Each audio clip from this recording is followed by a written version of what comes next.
గురుగారు, శివానంద లహరిలో త్రయీ వేదమని, అలాగే భగవద్గీతలో సైతం రుక్ సామ యజుర్వేదమని 3 వేదాలు ఉన్నట్లుగానే చెప్తున్నారు. ఇంతకీ వేదాలు 3 4? వేదత్రయీ అని ఒక మాట ఉంది. ఇందా మీరు చెప్పినట్టుగా శివానంద లహరిలో ఉంది, అలాగే ఋగ్యజుస్సామ అని చెప్పి భగవద్గీతలో కూడా ఉంది. మరి మనం మామూలుగా పిల్లలకి చెప్పేటప్పుడు కానీ మన పెద్దవాళ్ళు చెప్పేటప్పుడు కానీ వేదాలు 4 అని చెప్పుకుంటున్నాం. ఋగ్వేదం, యజుర్వేదం, సామవేదం, అథర్వణ వేదం అని చెప్పి. మరి అక్కడ 3 వేదాలని అంటున్నారు. మరి రాసినటువంటి వాడు మామూలు వాడు కాదే. శివానంద లహరి రాసినటువంటి వాడు శంకర భగవత్పాదులు, అలాగే భగవద్గీత చెప్పినటువంటి వాడు వ్యాస భగవానుడు.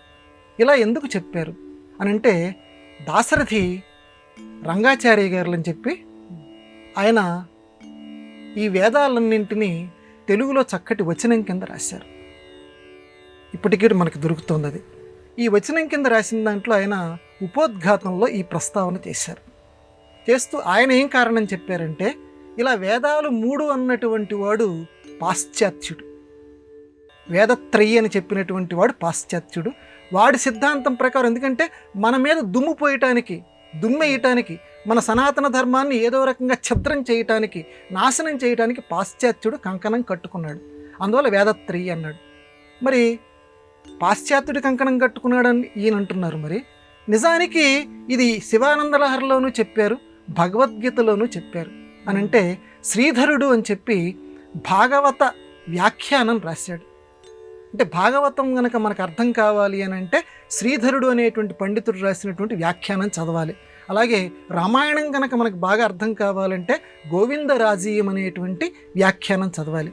ఈ శ్రీధరుడు భాగవతానికి వ్యాఖ్యానం రాస్తూ బ్రహ్మ, కాండ, పూజ వీటిల్లో వేదాలు మనకి విషయాలు చక్కగా చెప్తాయి అన్నాడు.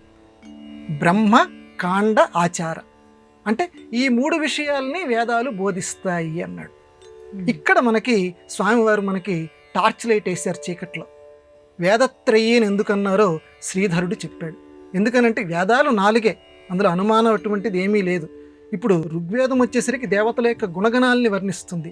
యజుర్వేదం వచ్చేసరికి ఆనాటి యజ్ఞాల యొక్క ప్రాముఖ్యత వీటిని వివరిస్తుంది. సామవేదం వచ్చేసరికి సామంగా విషయ ఆవిష్కరణ.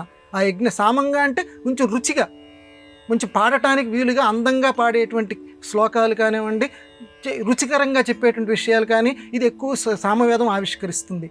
అథర్వణ వేదం వచ్చేసరికి బ్రహ్మ విషయాన్ని లౌకిక విషయాలతో కలిపి బోధిస్తుంది. అంటే ప్రాధాన్యత గల విషయం చెప్తున్నాను. నిజానికి అవే కాదు, వాటి పక్కన వేరే విషయాలు కూడా ఉన్నాయి. కానీ వేదాల్లో ఉన్న ప్రముఖమైన విషయం ఒక్కొక్క వేదంలో ఉన్నది అవి. కాబట్టి ఈ 4 విషయాలను ప్రధానంగా బోధిస్తూ ఉంటాయి.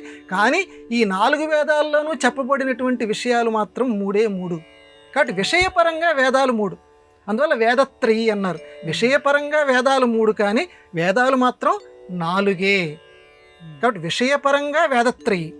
మామూలుగా సంఖ్యాపరంగా చెప్పవలసి వస్తే మాత్రం వేదాలు 4. ఈ విషయాన్ని మనం మర్చిపోకూడదని చెప్పి పెద్దలు వీటన్నింటికీ సమన్వయం చేశారు. కాబట్టి శంకర భగవత్పాదుల వారు వేదత్రయీ అన్న, భగవద్గీతలో వ్యాస భగవానుడు వేదత్రయీ అని చెప్పిన వాటి విషయపరంగా చెప్పాడు.